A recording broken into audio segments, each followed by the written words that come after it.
cause a mass destruction. Guess who's here? The bad boys of wrestling. Testing competition, win the war, that's their mission. Not no mercy, see the rings like the street. If you don't know, you better find out the war back.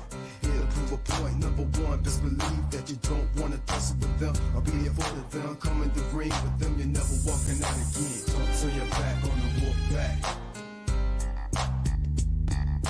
Don't turn your back on the...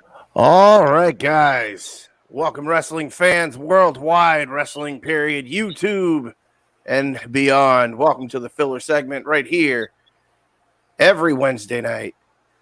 Remember to like, share, and subscribe on YouTube if you're watching via YouTube, or if you're watching on Wrestling Period, make sure you tell your friends, like, share, and subscribe to the filler segment. All right, guys, we had agreed on this a couple weeks ago. We had a little incident last week, but we will get into that later. But 2 weeks ago, we decided to do what we like to call, what I'm calling the Families of Wrestling series. Families of Wrestling series. So over these next few episodes, we're going to be going over the major families in professional wrestling. And where better to start off than probably the biggest one of them all, the Samoan Dynasty. So, gentlemen, welcome. Good to be back. What's going on? It is good to be back. It does feel good to be back. So, the Samoan Dynasty. We have a lot of family tree to cover. Ooh, we have a lot of technicalities in this, but a lot of people who were married into it, married out of it, claim a lot of claims here. a lot of false flagging going on. A lot of false flagging, but at the end of the day, they're all family, and some way or another, it's all the Chiefs' fault. It is, and that's exactly where we're going to start off.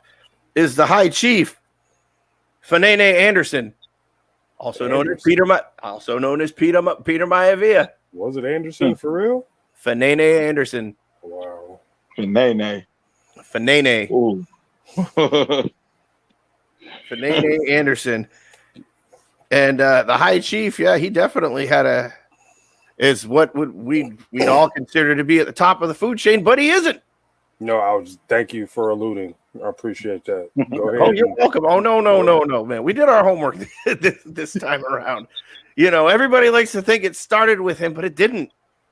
It didn't. I have the whole family tree right in front of me.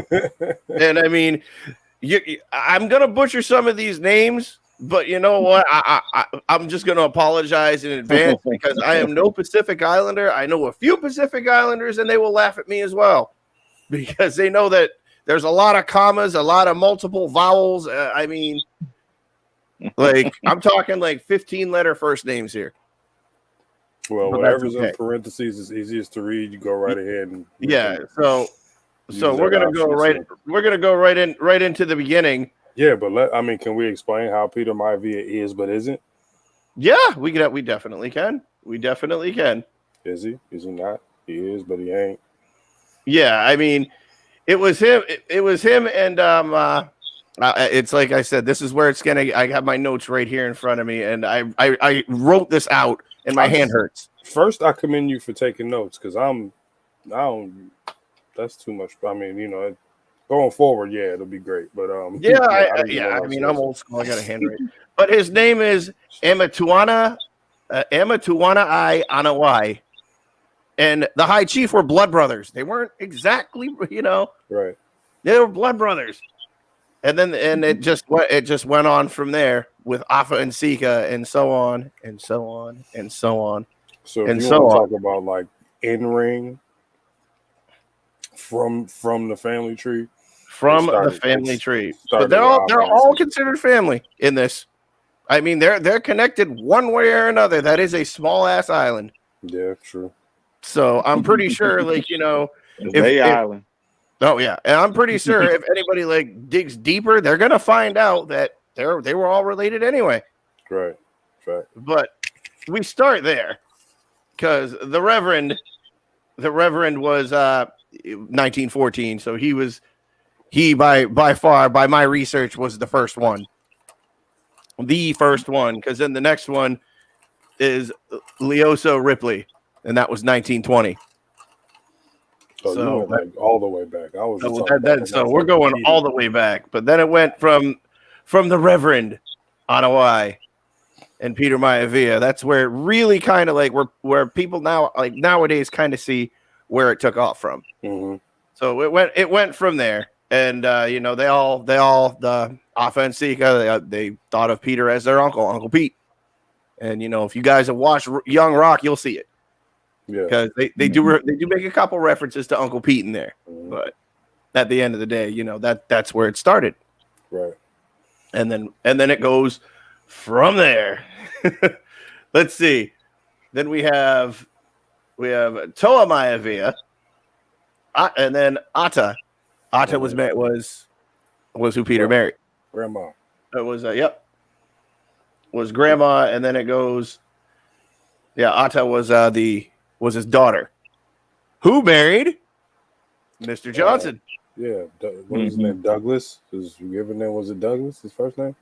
Something like that. Government name Douglas. His government name is Douglas Johnson, Douglas Rocky Johnson. It's Douglas Bowles, but we'll go with Douglas Johnson. Yeah, we're gonna go Doug now. Cool. And then Doug and we know about Dwayne, and then that's kind of where it ends on the Maivia end with Dwayne, and then Dwayne?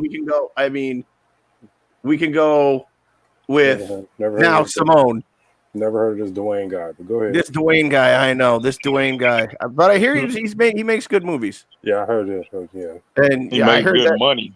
He makes that great money. I mean, I remember seeing an episode of the '70s show where he played his dad, didn't he? He played his dad, and he said that his son was going to be the most electrifying man in sports and entertainment.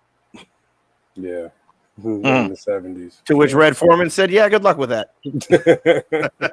Probably called him a dumbass under his breath after he wished him luck. He really did. But yeah, so it goes from.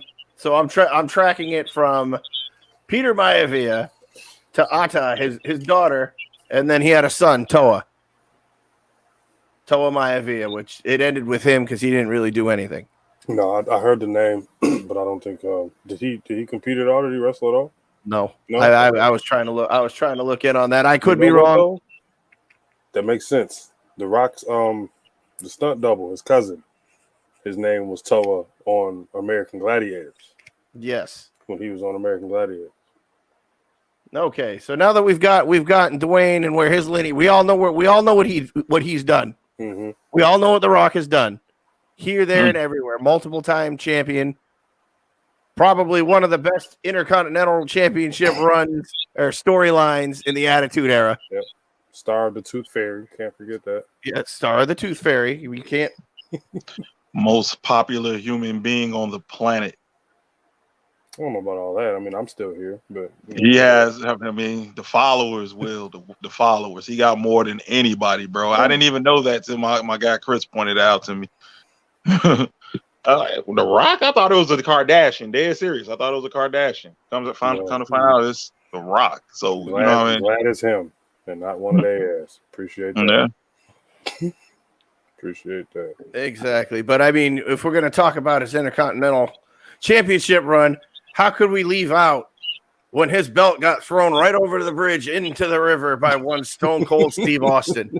Yeah, that definitely was one of my favorite segments. That was it happened right in New Hampshire. I will never forget it. Actually, that was a pre-taped segment in Alabama, but because I was really interested to find out what happened to the actual belt, and some diver went in there and got it. It was a tag belt. It was one of the old. Probably the same tag belt they used for Flair when they distorted the big gold belt. Yes, when they used the tag belt. It was probably that same one. That tag belt that they gave to, or I thought you were talking about the tag belt that they gave to Barry Windham when he won. When they just put a plaque over it where it said tag belt. When? No, not in the WWE. I mean, I was going to say not in the WWE. I was saying slapped a plate on it and gave it to him. the same belt that Austin threw over the bridge was probably the same belt that they gave Flair once he sent the or whenever, if he even ever did send the big gold belt back. Yeah, but I don't. Just for TV, they had him walking around with a tag title because it was probably like the same diameter.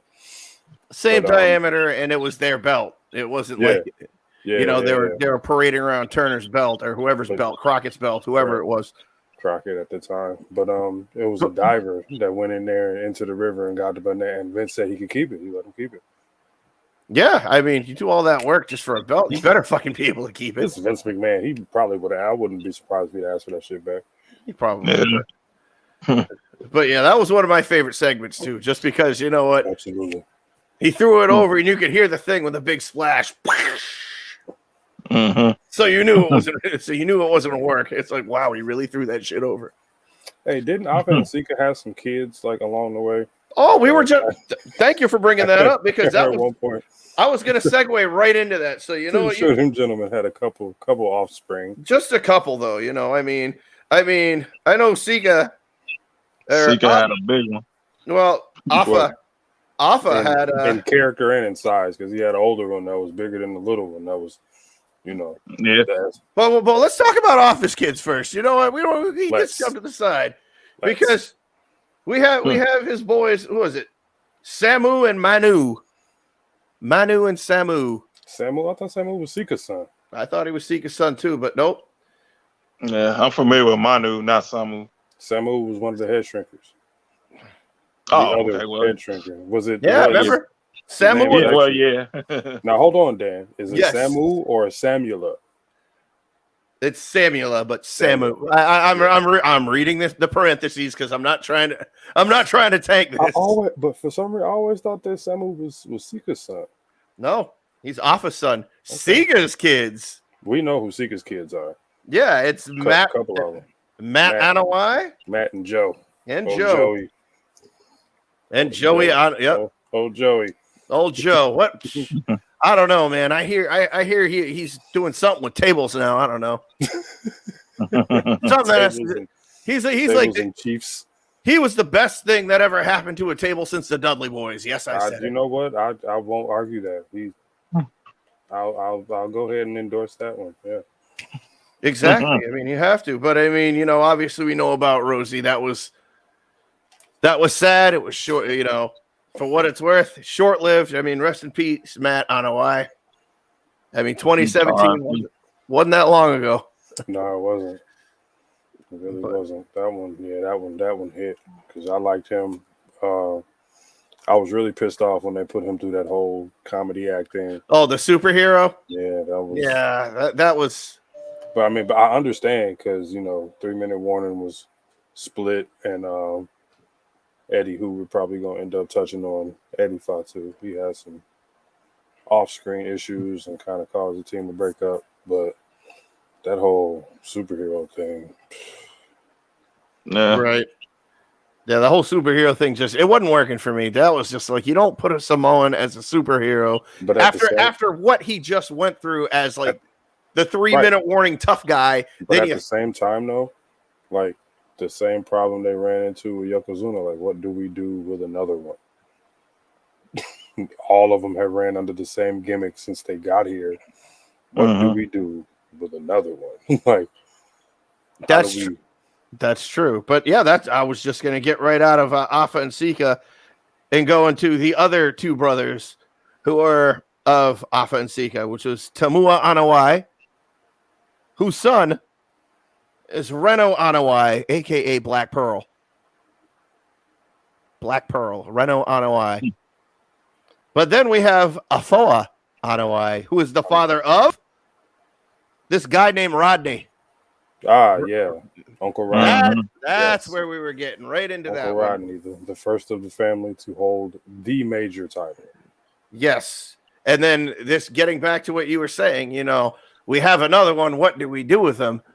So then after seeing that whole Yoko documentary, and they're like, let's just get Yokozuna grand champion. Right, just make him a sumo wrestler because we can't really. He was at that point. When he got brought in, he was supposed to be the third head shrinker, but something happened. I don't really know what. Because when he did his developmental, he was Coquina. noticeably smaller than what he was when he debuted as Yokozuna.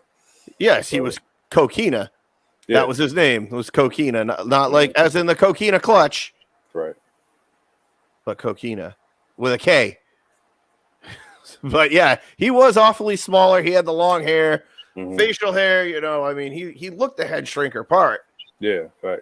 But he was like from this particular family though. He's probably my second favorite now, like surpassed by old Joey. But yeah, he's definitely my second favorite. Man, I was a huge, no pun intended, huge Yokozuna fan growing up. Probably my favorite Royal Rumble winner. Also, 93 was kind of a crap ass Rumble, but you know he made it worth it. It was just like the lore of the whole. He's 505 pounds. Who's gonna throw him out? And this man, belly to belly earthquake over the top rope in the Royal Rumble, or had Earthquake had him by a good 3 inches. But that's just it. Man. Who else? Who else at that time? I don't want to say all time because I know the answer to this. Who else at that time could have belly to belly John Tenta over that rope? Yokozuna. Who? No, I mean, who else? Who else? Andre, Big John Studd. No, of that era. Was Luger around? Who we don't come on. Get out of here with Luger. Actually, no. I'll take that back. 1993 was his first on-screen appearance because he got unveiled as the Narcissist, thanks to Bobby Heenan. Yeah, Bobby Heenan, yes, and the Narcissist. But we're gonna save Larry for another day because no, we're not. But go ahead. We're gonna save him for another day, meaning way down the line. Unless we thanking him for Ron Simmons. But go ahead. I'm sorry. But no, we're gonna. But yeah, obviously. But what was that about? My favorite. One of my favorite Yoko matches was that casket match with Taker. One of them, only because when at that time, you know, I'm on the Undertaker's wagon right there. It's like, you know, I was hitching my pony to that. Yeah. And to see how Taker lost, yeah, it was very disappointing, but it kind of was a crowning moment for Yoko at that time. It kind of was because to get help from the whole heel locker room to win the match, that's not a crowning moment. Well, it kind of is because you know what? After that, Taker went away for a while, and then he was the only big guy there, the only one. Which then segued into Larry having his moment on the USS Intrepid, and that dumbass bus that they wasted gas on. Don't try that shit these days. These motherfuckers have a 3-city tour fucking around with gas prices in that big ass bus. 3-city? You'd be lucky if you could make it. You'd make it from Stanford to maybe Greenwich, and that's it. That's it. Right. Stanford, Greenwich, and West Hartford, maybe. If you're lucky. If you're good. You go to New Haven, maybe. You go to New Haven. And then they're not going to have it on the Intrepid. No, they'll probably have it on. No, they'll have it on top of Titan Tower. Hey, that was actually a good Money in the Bank match. That was fun. That was a good one. And Vince took the bump, so that was pretty cool too. Yeah, I feel you. His I don't even want to talk about his initial title run because that was fuck Hulk Hogan. But his, you know, he has some really good moments, honestly. Underwhelming kind of championship run, if you ask me, but just kind of glad to see that they put it on him and he was able to do something different. Him being Vince, he was able to do something different with one of his characters. So Yoko was always going to be one of my favorites.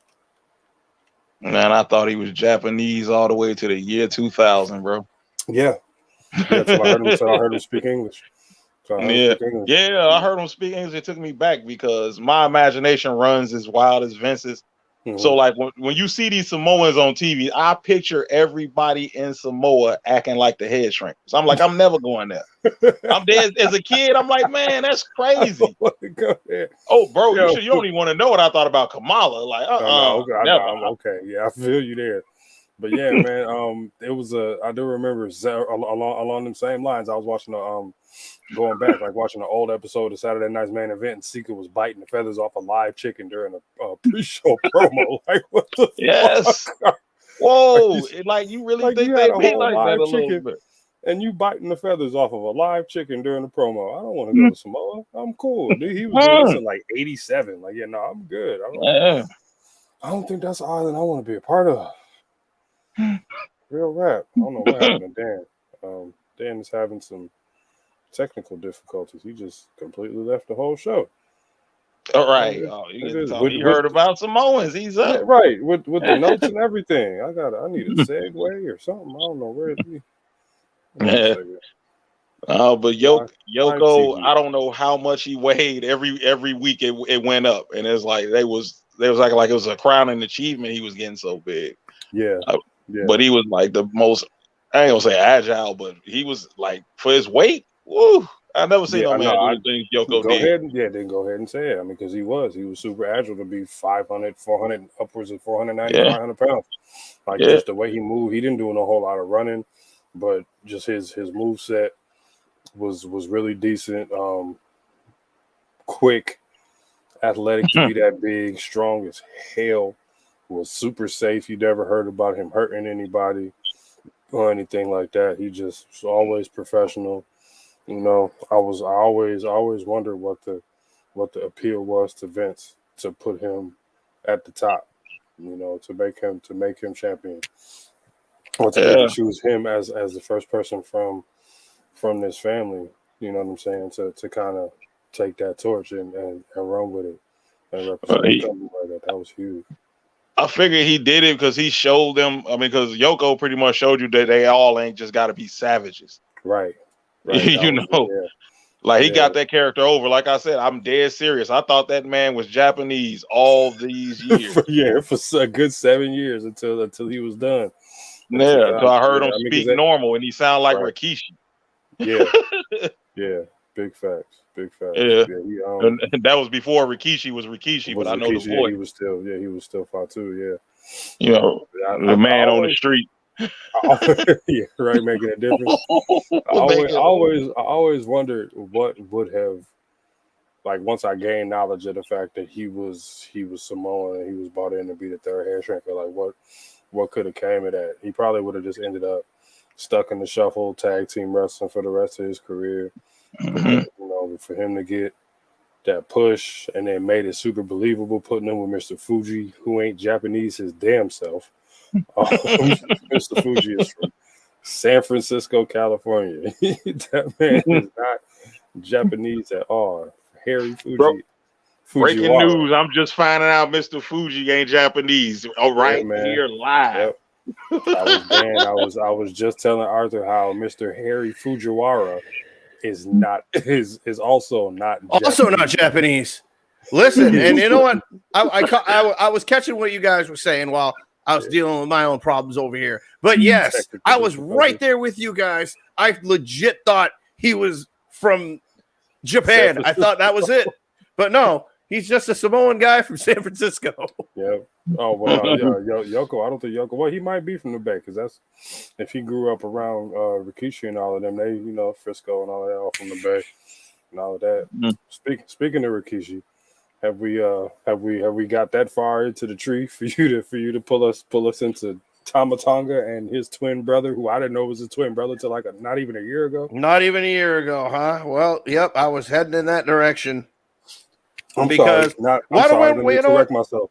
Not Tama Tonga, the Tonga kid. My bad. Okay, I would say, ain't Tama Tonga, ain't that the dude Roman was beefing with on the internet? That's Haku's son. Yeah, it looked like Roman Rollins. I was about to say, yep, because we were about to roll right over into the other side of the Anawai tree with Iwalolo Fawalo Salofa Fatu Sr., who would be the father of one Salofa Fatu.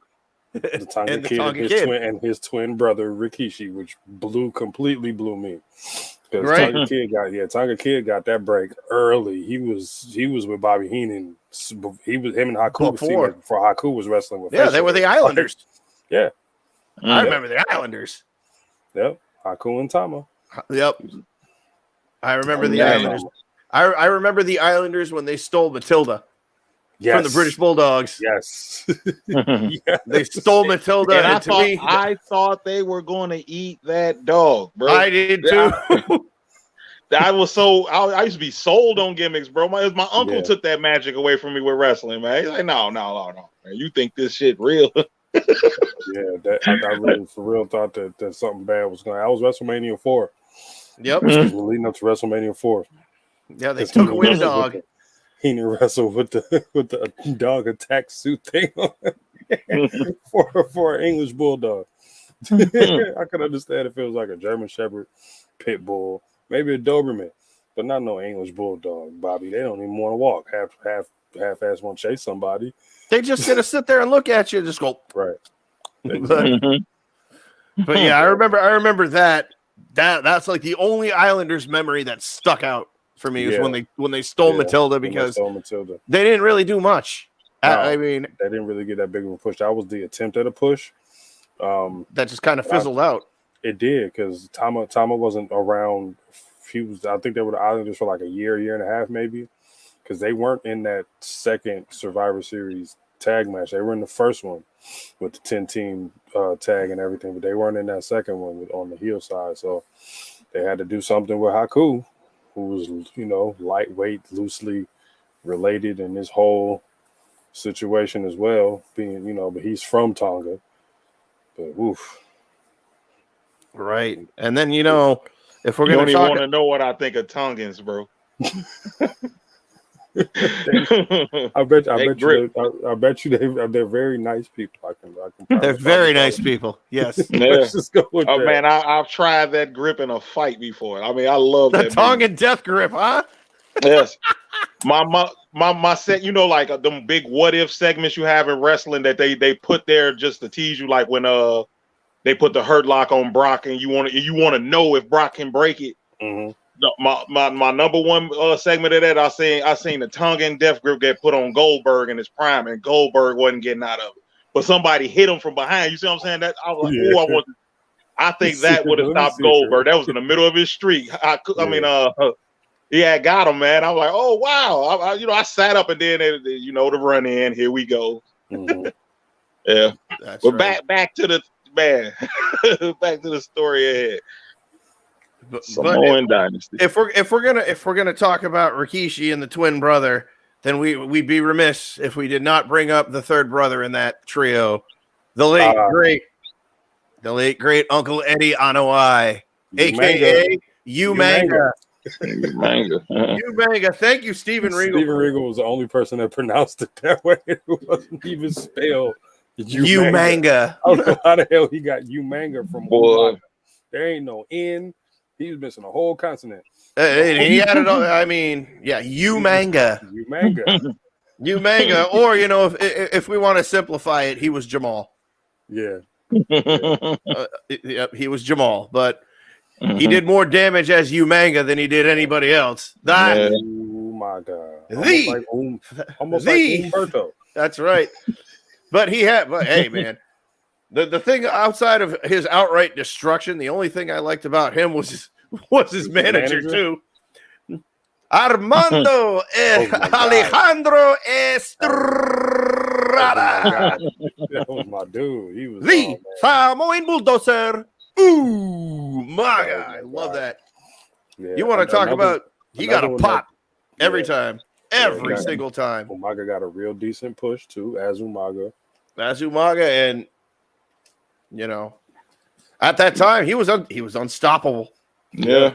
Unstoppable. And they should have kept running with it.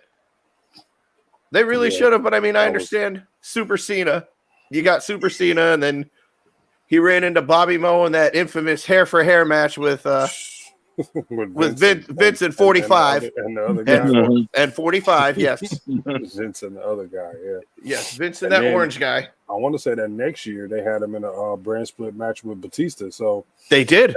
That shows you right there that Vince, and he thought highly of him. He did. He didn't want to let him go when it was time to let him go. He wanted him to get some help. I mean, unfortunately, unfortunately things happen, but I mean, overall, he fit Vince's mold. If you really, if, in the grand scheme of things, if you look at it, he fit his mold. You went from Andre, from Taker to Yoko, and then really, then we could throw Show in there too. But then you had Umaga, who was just something else. And you want to talk about the tongue and death grip. The Samoan Spike. Yeah, that's Samoan Spike. The Samoan Spike. I really didn't think that. I thought that they should have went another way with him. He was too athletic for such a grounded finisher. You know what I'm saying? Yeah. They could have really showcased, because I feel like both of them, Rosie and Jamal, whatever you want to refer to them as, they were both just as, I'm not going to say more athletic than, but just as athletic as like a Keith Lee for a big That's dude. fair. You know what I'm saying? That's fair. And I would have just let them just do them. And Umaga could come off the top rope. Sure could. Better than I would say better than his brother when his brother was smaller. Better than Fatu. That's fair. Yeah, I love the Umaga gimmick. How we sit there and talk about all those Samoans and they're just wild savages. To me, he did that. He did it the most savage. He was the wild Samoan. The most savage. Yeah. And I'm wild Samoan, Yeah, they've all been wild. I mean, you can't headbutt none of them. No, that's the big stereotype of them. You can headbutt them all day and nothing's gonna happen. I'm waiting for someone to hit. I want that Glasgow kiss to hit Roman. I want to see Roman no sell that. Yeah, so he's just gonna look at him and go, right. Yeah, the headbutt, the can't headbutt a Samoan is almost as long of a running joke as the Cena joke, right? Because I don't even think it's like a running joke. Like everybody, whenever you hear commentators, they always, especially Jim Ross. Jim Ross used to kill me when somebody would try to headbutt a Samoan. He would all but call him stupid on national television. Pretty much, right? That just woke him up. That's exactly what he said too. Yeah, that or you always knew it was going to happen when you saw the wooden chair come out. And then they try to whack him with it, and he break right through it. Yeah, also, they just stand there. I've seen only two of them. I saw when it happened to Haku when he was Meng and Umaga.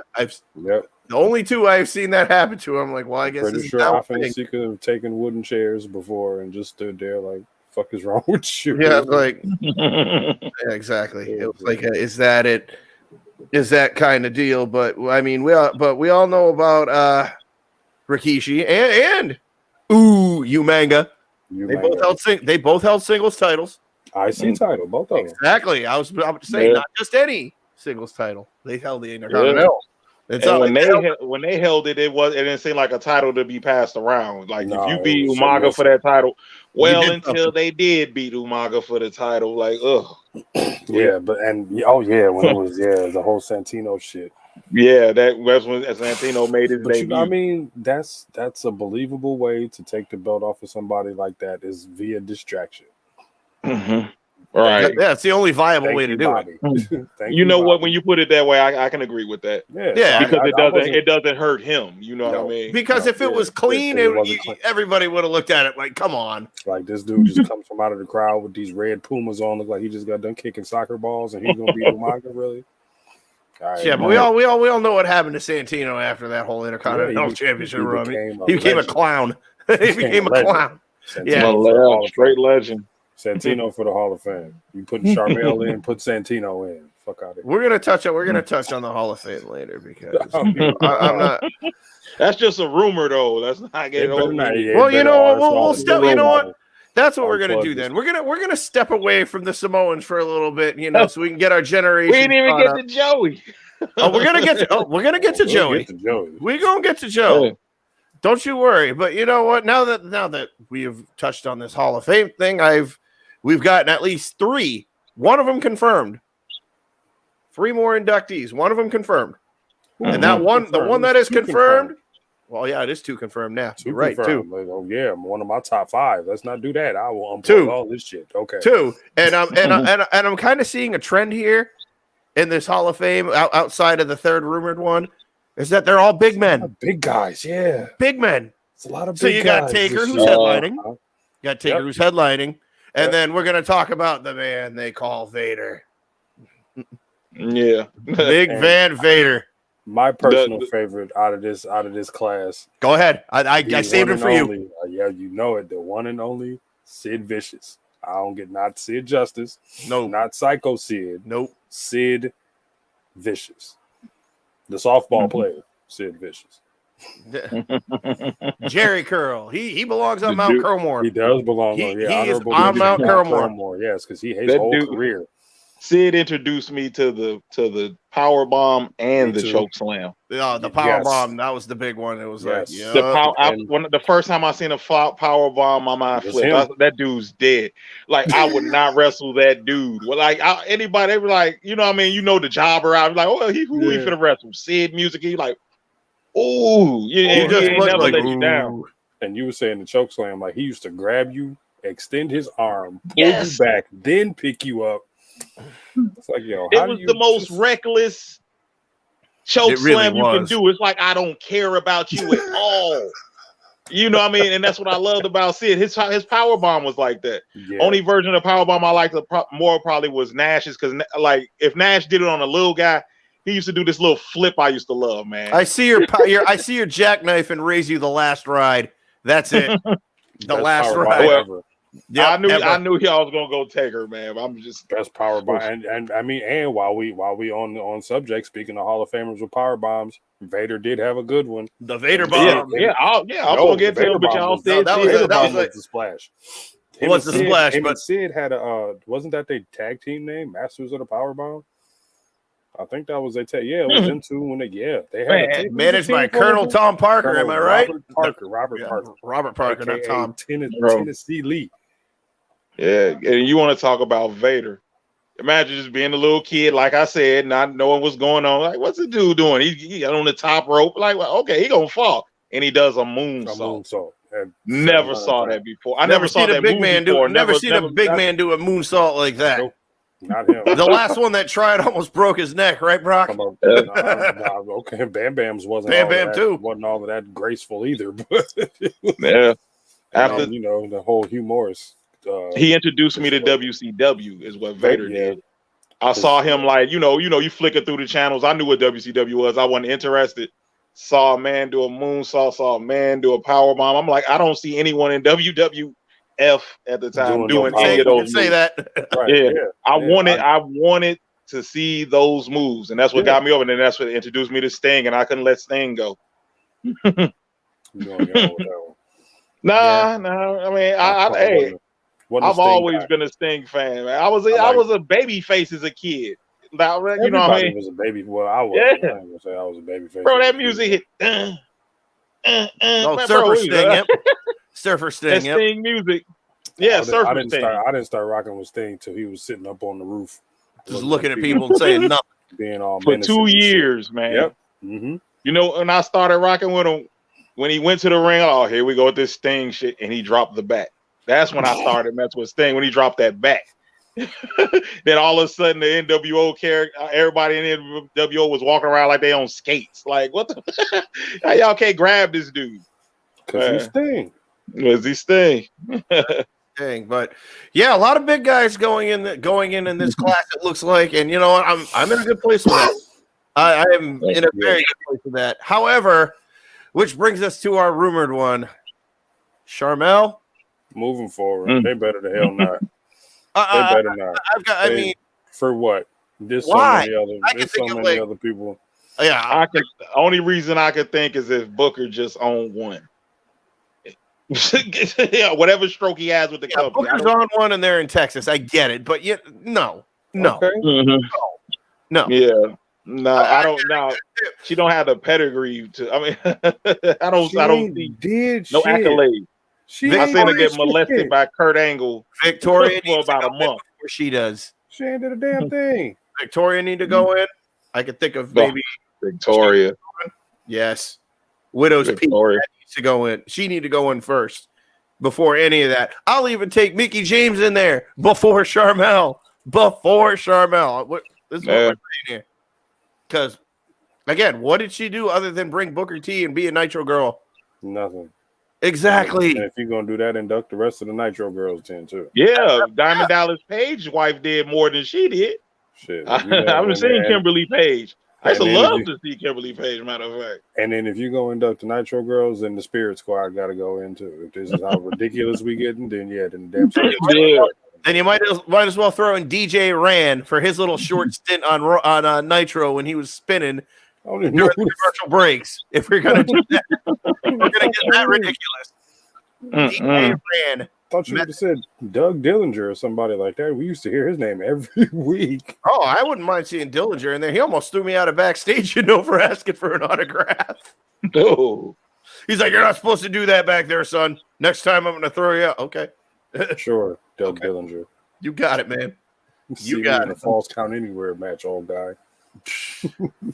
I mean, we could put in Lash LaRue before we put it. Yo, okay, we're not gonna get too ridiculous now. Hey, he was a champion, This one's a little darker, fellas, but somebody else was pointing this out to me. This is not me. This is a meme.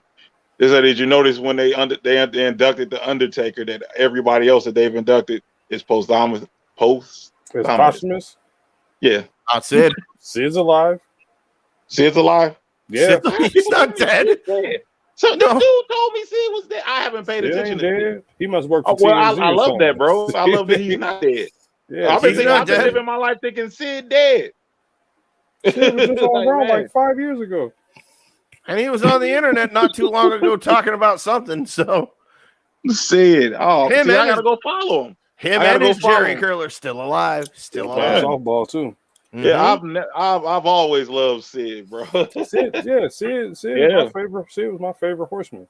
He was terrible, but he was my favorite horseman. Them promos that he screamed at you that didn't make no sense to nobody but him. I know. I'm about to break it down because two people mastered this promo style of Sid and Jake the Snake. Yep. He only screamed at the end. You're quiet low, right to the beginning of it, and work your way up, and then you act like you don't have no goddamn sense right before you. Yeah, you end right at the end. You scream. That's it. Yep, that was always my favorite promo style. Always, but them two. Well, Warrior did it, but he just Warrior kind of like fell off the rails, like right from the word go. That motherfucker was a talking hallucination. Like he was a verbal hallucination. Okay. Sometimes Warrior was okay, and then sometimes it's like, oh my god. Okay, when? Name me one promo of his that made sense. Okay ain't high on my level. Like when I say something okay, that's okay. I didn't say he was a great on the mic, bro. You know what I mean? Okay. Name me something. Name me one promo that actually made sense. You doing it. You doing it with your whatever age you are mind right now. When you were a kid, he didn't make way more sense to you. He didn't make no sense. It just sounded good. Bro, I thought I was a warrior the whole time, bro. And all the colors, and I told you he was a hallucination, man. All them colors and shit, and him moving around and Were you cheering when he came out on the Honky Tonk Man though? That was 1988. Everybody cheered. It was find me one person that wasn't judging by how you felt then, not how you feel about him now. You know what I mean? He didn't say much then. He wasn't being interviewed before he was Intercontinental Champion.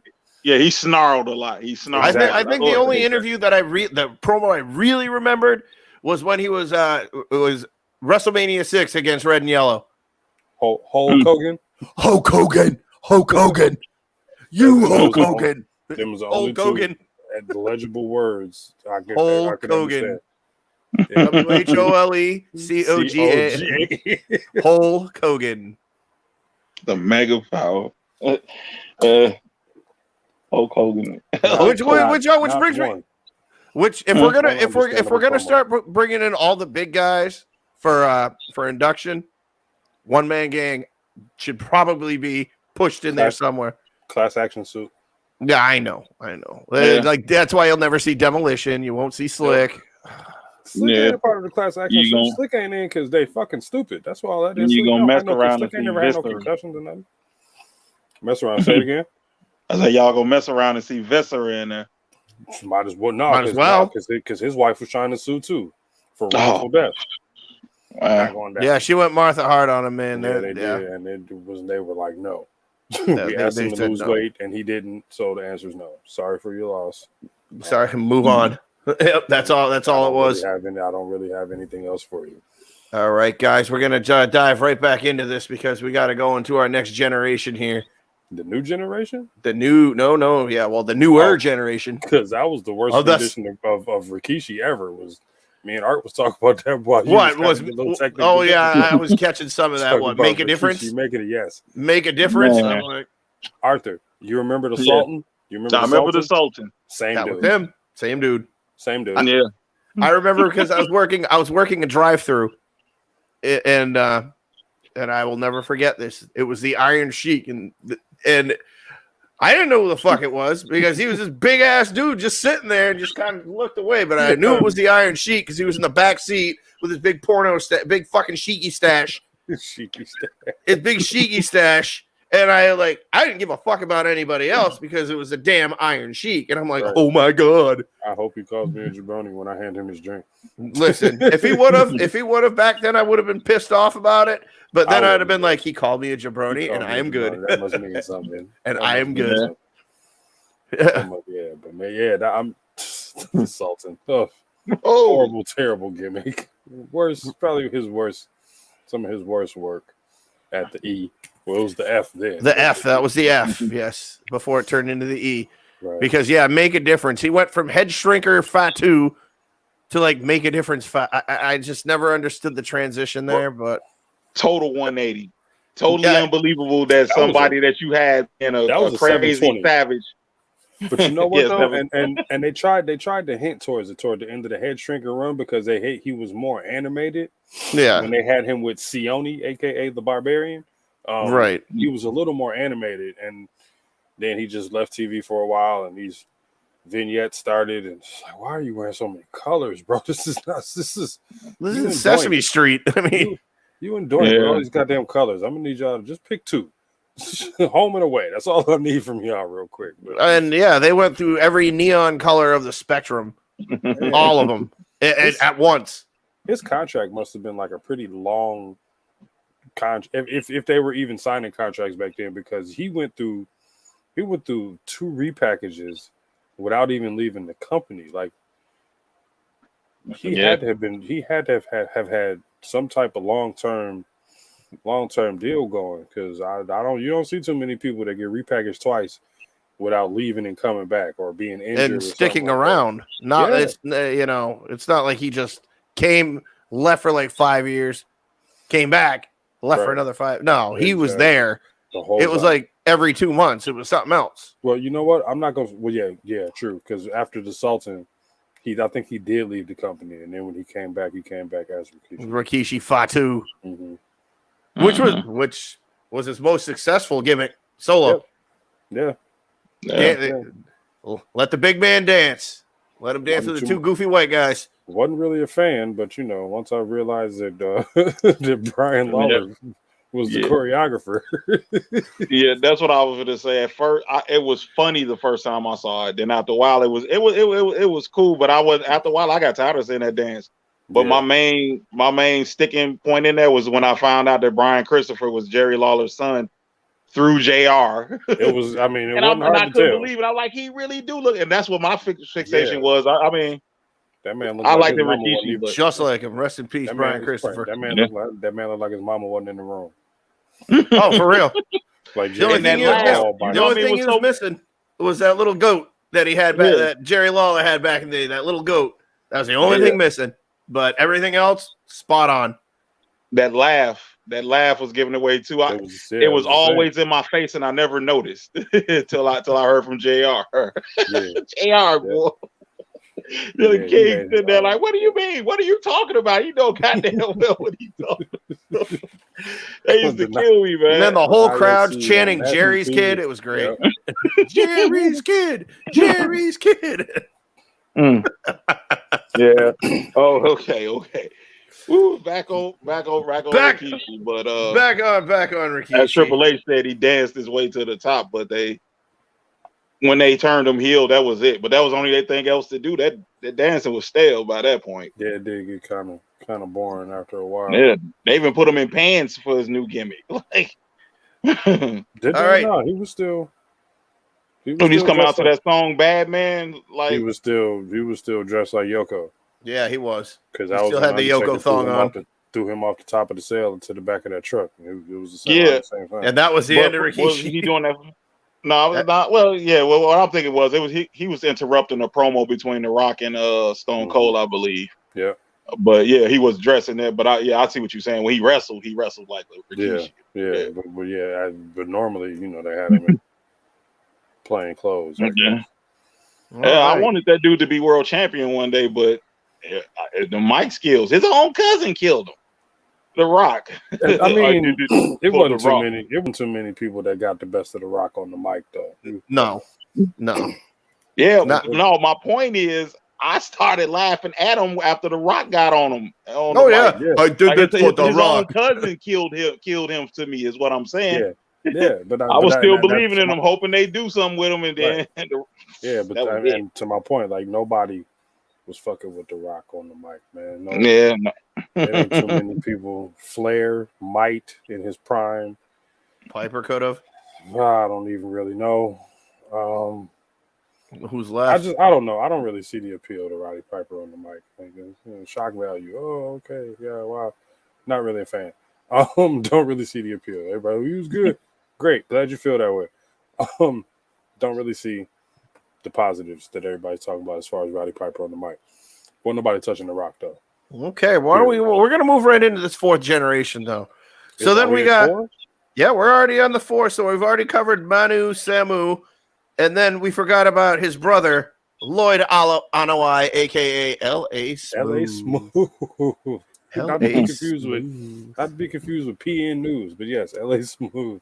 L.A. Smooth didn't quite make it to New York, as they say. No. He had a good career though. He was what? WCW, ECW, MLW. Yeah, Major League Wrestling, and probably maybe a cup of coffee at ROH. Maybe. Yeah, maybe. There's one.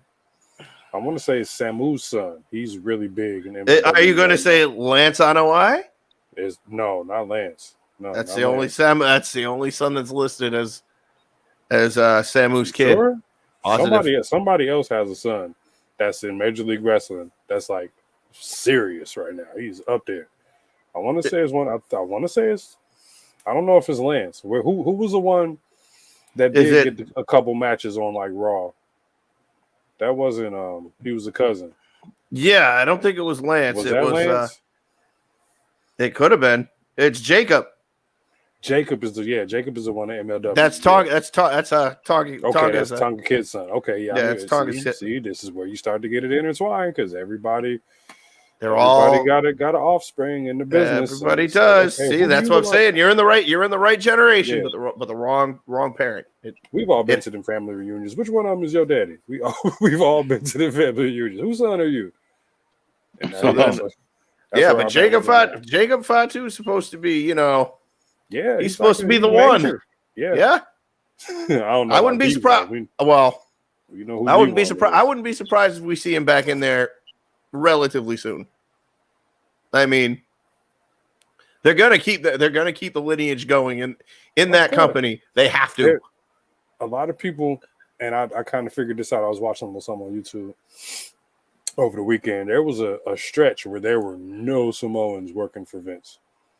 Like it was in between when like Rikishi kind of faded out to where like from then up until like ruthless aggression.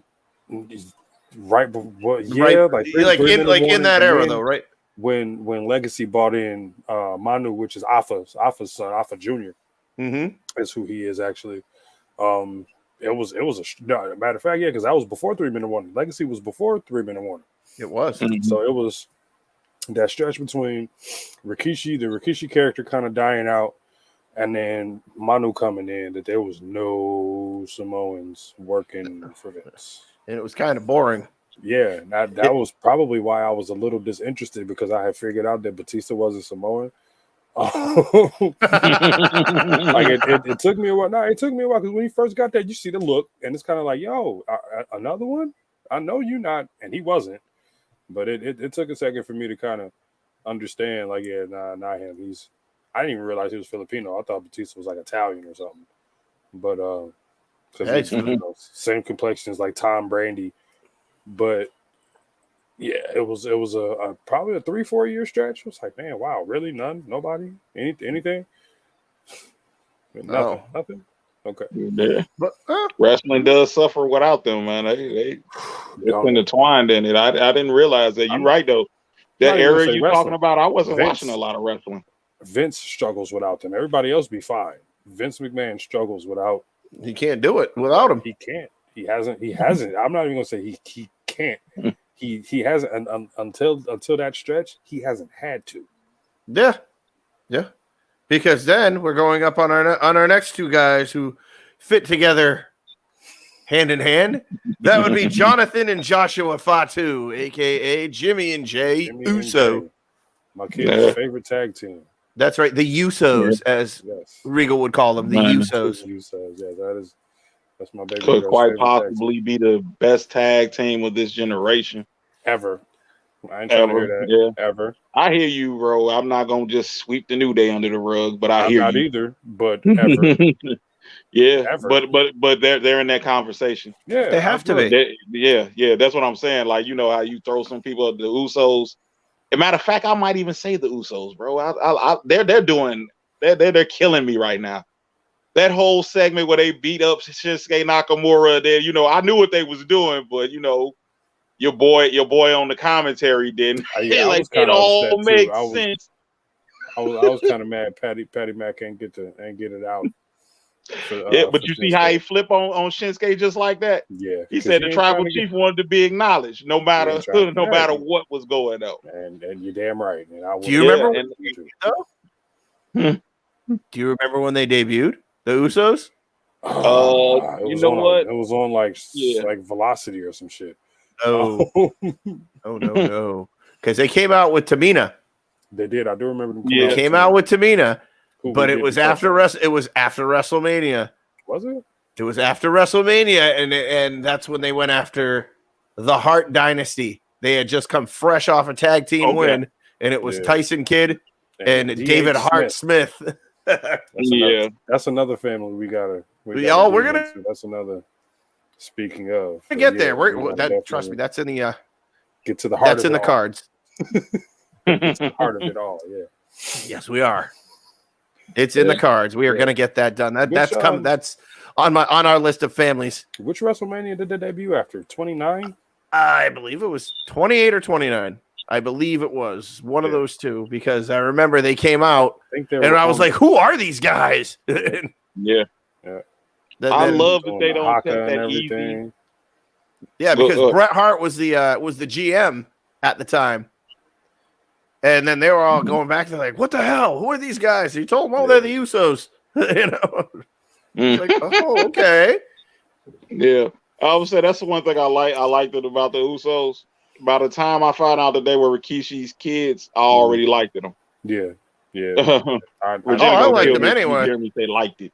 I liked them anyway. They came out and they did a number on them boys, and then I like these. Anytime I see a good super kick and a good splash, I'm sold.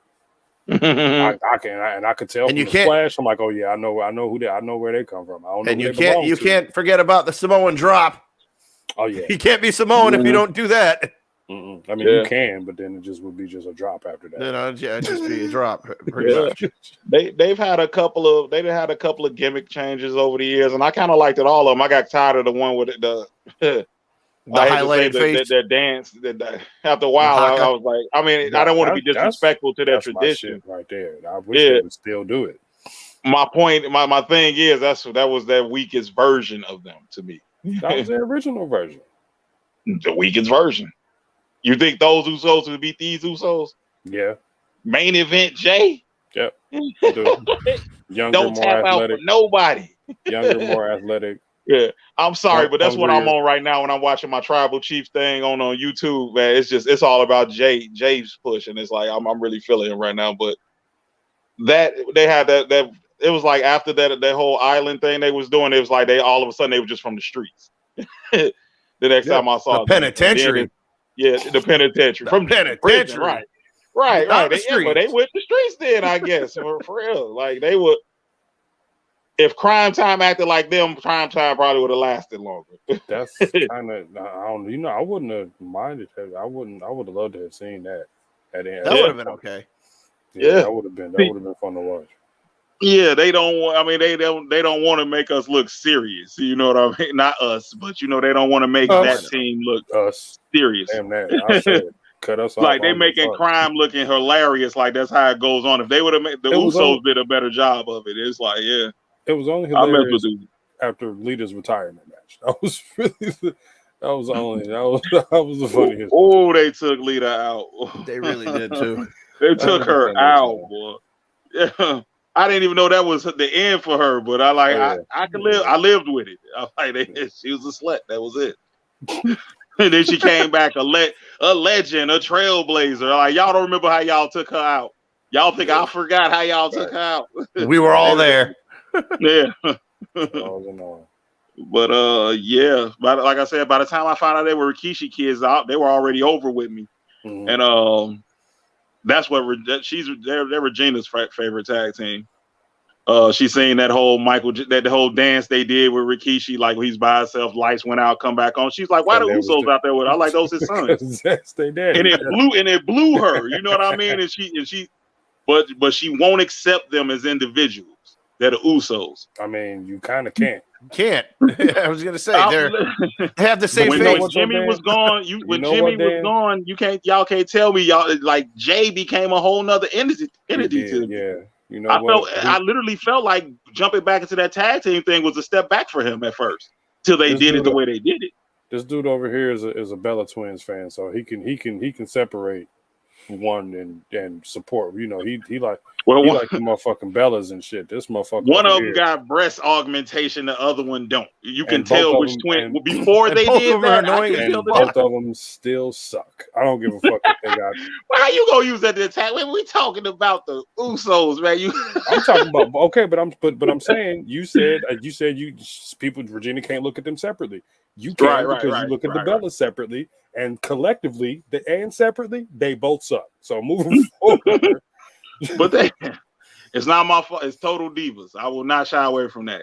Total Divas. I'd strongly suggest. I mean, I'm not saying that's how I know them. Like before Total Divas, I paid the Bellas no mind, and then I started watching them. Then I seen how they different, but they twins. And then that's like I know I'm watching them in the ring. You know something? Even with Total Divas, I still pay them no mind. Still I'm gonna leave you alone. I am totally unprepared to defend the Bellas tonight. All right, guys. I think we need to put a bow on this whole family with the one we've all been waiting for. Wait. We finna go to. I know we finna go to my man's, but just so Marky won't get us on us. You gotta remember your Nia Jax. She's a part of that family. No, she ain't. No, she's not. No, she ain't. Y'all putting me on. Then why they always talking about she's The Rock's cousin? Exactly. This is my false information. You see? No. That's accurate. She is not an Anawai cousin. I get what you. When he said that, I knew exactly what he meant. Not from that side of the family. She's The Rock's cousin. I got cousins that ain't cousins with. I'm cousins with two different people, but they not cousins. Right. Yeah. I was waiting for that. But we're going to put a bow on it because we're going to go with the one. I'm going to need a square after that one, man. You went from the big dog, the head of the table, to the tribal chief, your reigning, defending, undisputed universal champion, Roman Reigns. Man. My favorite did you believe on the a few years ago? Now, for the last... Maybe I don't know, man. Roman been my guy since the Shield. I was sick of him and everybody else was sick of him, but I wasn't sick of him. I was sick of what they were doing to him. Yes. Yeah. But Roman has been my dude since they made him wear gray contacts in the Shield. Like I've said it on the show before, growing up, that was the type of dude that kept my attention. You know what I'm saying? The red and yellow punk motherfucker, the ultimate punk motherfucker, Luger hoe ass, and then moving like just even guys who weren't like as notable, British Bulldog, Hercules, the Warlord, the Barbarian, Ice Train, Scott Norton, dudes like that. You know what I'm saying? Like anybody that was 250, 260 and up and could throw your ass from one side of the ring to another if he felt like it. Sign me up. That's who Batista. You know what I'm saying? And you're talking about powerhouses. All of them. Yes. Powerhouses. Yeah. My favorite class powerhouses and porterhouses too, because I can't forget about my man Hobbs. Yeah. Yeah. But yeah, man. I mean, those is even you know, like I said, Batista. And then when Roman came in shortly after, I was trying to kind of make the connection, but it wasn't really no connection to be made. But Roman just he caught my attention and still has my attention. Like this gimmick, this run he's been on, man. He's creeping up top 10 best heels that Vince has ever created. Mm-hmm. Right. His run has been nothing Top short 10. of spectacular. Yeah. Nothing short of spectacular. I mean, we all saw it coming. We all knew he was going to be the guy as soon as the Shield debut. Why wouldn't he? He fits. I didn't know. Again, I wasn't gonna he say fits the type. He fits the type. He does. Yeah. Fits the criteria. I knew Will knew exactly who all three of them were when they debuted. I didn't know who nobody in the Shield none of them were. You didn't watch NXT? Oh. No, I wasn't. Okay, well, it was only on like the network, and I ain't had a network like that back then. Yeah, we didn't. I didn't know what the hell he was. When I seen all three of them jump the barrier, I didn't know none of their prowess, none of their pedigrees. But when I saw Roman, I instantly knew that he was the one out of the Samoan. Yep, the Samoan big guy. Yeah, and his size, his build. It's like that's all it was. He was the biggest one. He was dare I say it like this? And I know I'm probably using this word kind of loosely, but he was the enforcer of the Shield. Was he not? You know him when you see him, them powerhouses. Yep. Yep. Mm-hmm. He was definitely the enforcer. Glockless, mind you, but he the enforcer nonetheless. But yeah, definitely though, man. He was the one that kept my attention, taking nothing away from Rollins and Ambrose when they first. But man, this dude, he stood out. I get why people were sick of him. I get why, because they were. It was a whole lot of just hurry up and turn him heel. Just hurry up and turn him heel. Just hurry up and turn him heel. Because he's gonna be a badass heel when he do though. Think about everybody we talked about for the last 67 minutes. Mm-hmm. All heels. Right. Or their best work was done as a heel. When they were heel. Afa and Sika were never face. Hachi Peter Maivia, yes. Hachi Peter Maivia, yes, because he had to. He was a promoter. He ran his own company. You know what I'm saying?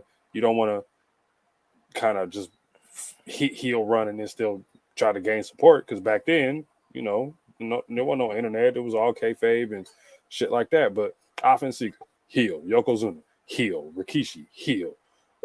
Head triggers, heel. Heel. All of them. Yeah. Haku, heel. Heel. You know what I'm saying? Each and every last one of them that have even been, with the exception of Peter Maivia and Jimmy Snuka, everybody was a heel. Mm-hmm. Everybody. It's hard watching a babyface Samoan. That's why the whole making a difference Rikishi shit didn't resonate with me. Or anyone for that matter. Right. Like him being Rikishi and the dancing and all that. That's why we was fed up, because we were used to and we were trained to see them as savages, as savages and as heels. Every single last one of them. So now that we're finally, getting what we've been used to, he's fucking killing it. Like 100%. 100%. Do you see these fans? These are my fans because they acknowledge me. Yo, that right there might be one of the best heel lines in a promo that I've heard in the last, I don't know how long. Because everything he's saying is the truth. You get heels that'll say what they gotta say. I'm like, all right, yeah, whatever. Nah. Like I don't do singular person merch like that. I got 2 Roman shirts and I'm about to get another one as soon as he wins at WrestleMania. I don't do I got an NWO shirt on right now. I'll do factions, legends, but active people got me spending money. What? Yeah. Yeah. That's great. I'm loving every moment of it. That high, but yes, my one. And if my son is watching, he would probably do the same thing. Yeah. Them ones, boy. But Roman, man, he's a physical specimen. I love his in-ring work. He moves cat-like. He really does. I've seen him sidestep bigger guys and hit that Superman punch. It sounds simple, but I promise you, it's not. It's like it's just as out of nowhere as that RKO nowadays. What, the Superman He'll be punch? able to do the Superman punch. Yeah, I know that's not his finisher, it's the spear, but it's like right. it's his most iconic move so far. Exactly. You know, Exactly. yeah. And the fact that he changed his working style to be more grounded and be a little safer and still uses submission along with the powerhouse stuff. Can't ask for nothing better, man. Can't ask for nothing better. Nope. He's a guy of this. He's a guy of this era now. Mm-hmm. I'm not a good guy. He is that guy. I'm not a bad guy. I am the guy. The guy. That was another line that he used. Yeah. That was just like, what? I'm not a good guy. I'm not a bad guy. I'm just the guy. Yeah, he wasn't bullshitting when he said, "This is my yard now." Mm-hmm. Keep off grass, please and thank you. I thank him for his perseverance, because at first, like, if I was the way he was bombing at first on the mic, I would have gave up, me personally, because it was getting hard. When you say suffering succotash in a promo, you really have ran out of things to say. Yeah. When you go quiet for 10 seconds, John Cena gotta provoke you to talk back again, like, and he was really lost sometimes, and to see what he is now. Low key, here's the best part: he has Heyman. And don't even fucking need him. No. Yeah. He sold himself. He sold himself into that gimmick. He don't need Paul Heyman. It's great, but he don't need Paul Heyman. His mic skills are there now. They are there. No, but you know that divorce is going to be coming soon. Oh yeah, I ain't worried about it. Not me. And he's still gonna be the same. And he's still gonna be the same. You're right. Yeah. He got a hold of it. He doesn't need another gimmick for the rest of his career. Nope. That's that defining gimmick where, like, when they come back, the music they play. That's it. That's him. Triple H never comes back as the Connecticut Blue Blood. It's always the game. You know what I mean? Because if he ever did. Right. Quick confession too. While we talking about Roman, I often walk into work with his theme music playing in my AirPods because you know, I just be feeling like that some days. It don't never turn out that way, but you know, it's good. I'm doing that at my gigs from now on. Before we start, I'm throwing on Roman's theme, and I'm just gonna be because it's there. It's there. Yeah. The beauty of it is I always bring a belt for trivia, so it's like, yeah. Yeah, I'm fully aboard with Roman. Just I don't need them making it boring, and I don't need them killing guys that they don't need to kill for Roman. Right. But he doesn't. I mean, I don't know. I was just like, you know how once you get so popular, you don't need a belt anymore. But if he ain't got the belt, then that's his whole gimmick, right? We don't know. Yeah, we don't know. We haven't seen him without it for very long. Yeah, no, because his mouth, no homo, his mouth is on fire. from the first episode, like when he first returned and started doing his tribal chief thing. He attacked who it was? It was Braun Strowman and the Fiend. Bray Wyatt, yeah, and you see how he stood over each one of them and told them why they weren't going to be the top guy. Mm-hmm. He's like, you're not a monster unless I'm around. And he was like, he went to the Fiend. He's like, you're not mentally stable enough to handle the top spot. He was speaking facts, like you know what I mean. He was shooting. Yeah, he was shooting. Yeah, that's what. Yeah, he was shooting on them, and he's done a lot of that. Like I said, I've been watching this over, and I'm like, there's a lot of stuff that I missed because I'll be watching TV halfway at night, and I was like, wow, Roman has been good. The fact that they took the audience out there all that time because of the pandemic actually helped him a lot.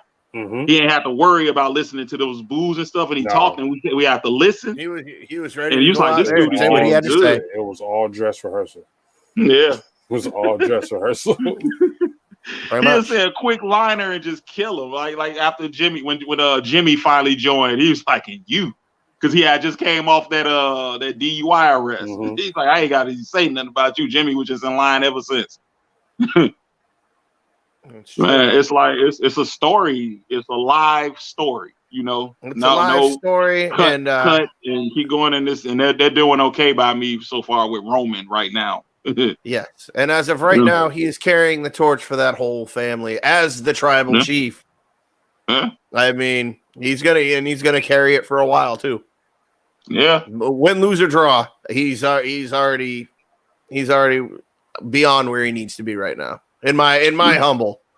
So when he win at Mania, so at that point he's the Raw champion too. So y'all figuring he's gonna go over there and act a fool too. He'll be on both shows, and it's perfect. Everybody gets what they want. Yep. Okay. So he's the tribal chief and running over everybody until he runs into who on Raw. I don't care if he's a tribal chief. He will always, to me, be the big dog. I'm just interested to see what this new belt gonna look like, so I can see where my money going. Right. Bro, they do this to us every other year. They'll split the titles up and then put them back and merge. It's cool. I know. It's something you don't mind doing. Bring the big gold back. I don't give a damn. Do something, please. Please do. Something. Yeah. I need to figure out how I'm about to spend my money this summer because whatever they switch it to, it's coming home. Damn sure get me one. All right, guys, we have reached about that time. I know we are going to touch on real quickly some news for the week, and then we're going to call it a night. So, with that being said, you're chomping right at the bit over there because I know you've been waiting on this one. You over there in the third box. So go ahead, William. Go ahead and tell them what you got. Really, just real quick, I wanted to speak on this whole ROH purchase. How I feel like it's a really good idea. Tony Khan finally has something to do with the abundance of talent that he has on his roster. From what I understand, ROH is going to be used as a developmental territory program, NXT type of situation, which is cool because, again, he has a bunch of people on this AEW roster with 3 shows, and not everybody's getting TV time, and you still got a lot of talent that needs work. So him purchasing ROH is, to me, in my opinion, was a really good move. However, I believe you overpaid a little bit, Tony. I think the asking price was $5 and he put $30 down. Yeah. Ooh. Yeah. The asking price was, I believe, I could be wrong. Don't quote me, but I believe the asking price was $5 and he put up 30. He put up 30 for it. So anything I hear like that puts more wrestling. I mean, this just makes it so that there's more wrestling on TV. I think it's good. Even though I only watch one brand, I understand the importance of having more options and definitely keeping something as honorable as Ring of Honor on the, just in the air.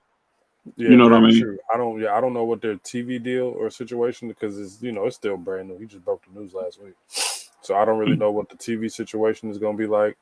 I hope he does get a TV deal. ROH, from the episodes that I watched before I moved out here, I used to record them like once a week and go back and like binge watch. But it was some real good talent. You could kind of see it coming if you really pay attention to stuff like that, because like the Briscoe brothers, I don't know if you're familiar with them. They were putting out promos, calling out the Hardys, and now that the Hardys are together back together again, AEW, Jeff just showed up tonight.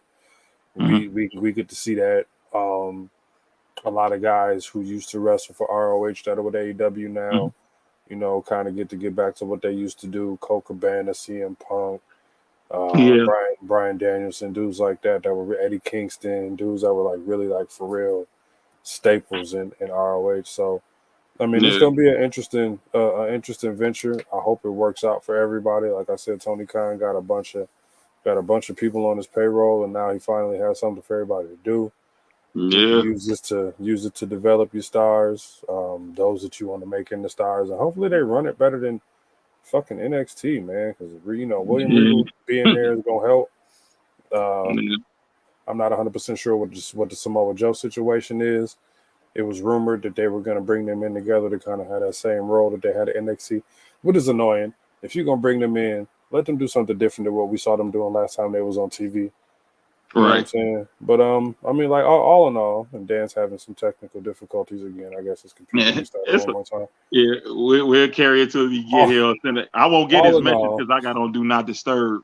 Yeah, no, he's asking us to wrap it because his computer's ain't really doing right. Give me 30 seconds. I've noticed one thing I have noticed about him since CM Punk. I heard he's coming out to his Ring of Honor music now, which I think is awesome. Mm-hmm. And did you said Jeff Hardy debuted tonight in AEW? He did, and they actually let him use the Hardy Boys music from WWE. That's not WWE doesn't own that. That's right. my point. It's called Reloaded. Yeah. It's never been a copyrighted song. Okay, I was wondering. Tony Khan is trying to buy it now because which I don't think he should. Like wherever the Hardys go, they should let the Hardys use that music. Yeah, and I figured there was something to that nature that Vince didn't own the rights to, which is why he was able to use the same thing with the Living Color song with CM Punk. But I mean, and even like I said with this whole ROH purchase, even the Hardys, they were before they left to come back to WWE, and I want to say that was 2015, 16, whenever they came back WrestleMania 34. When they was going around the world winning all the tag titles. Yeah, they went to ROH, and they was in Ring of Honor when they did that too. So, hey, you're back. Yeah, we go. I would say Dad go get us about not wrapping up, which no, I wasn't gonna get you guys. No, hell, you guys keep running when you can. Yeah. But it's like I said, I don't know what my computer's doing, but hey, you know what? I was glad to see Jeff Hardy tonight. I'm going to check that out again with Regal of Honor. It's Hardy. ROH. Much respect to Hardy. Like I gotta see that. I watched AEW when Punk debuted. You see what I'm saying? It's Matt Hardy. Been there 6 months. You want to just now watch the Jeff Hardy show his ass up with his purple hair and shit. All right, cool. No, I love Jeff Hardy. I know you do. I know you ribbing me. You know I'm purple hair. Yeah, you know how many times that man jumped off a ladder for entertainment. I respect him for that. You know what I mean?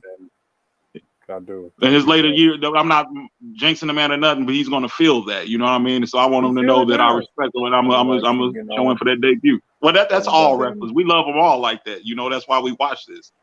Why you keep on them DUIs? Because you feel that now. Anyway, that's wrong. We talking about the Samoans again? Them DUIs still wrestling. Jeffrey Nero Hardy. That's who I'm talking about. Okay. But Dan's frozen again, so I guess we are gonna have to wrap. Man. I thought he was looking. It looked like he looking at his clock, but okay. But he ain't. We end up double screening in a second. But no, it was super fun tonight, y'all. We'll resume next week. Hopefully, it won't be a whole lot of super important news to touch on, or we could just kind of stick to the script of what we was doing. Yeah. But, I don't know what family we're doing next week. Yeah, it's crazy when wrestling get in the way of a good podcast. Good wrestling, right? Yeah. So next week, y'all, it could be the Funks, could be the Flairs, could be the Von Erichs, could be Carmella and her daddy. Who knows? But thanks for sticking around with us. We'll see y'all next week. Y'all have a good night. Good night. Like and subscribe.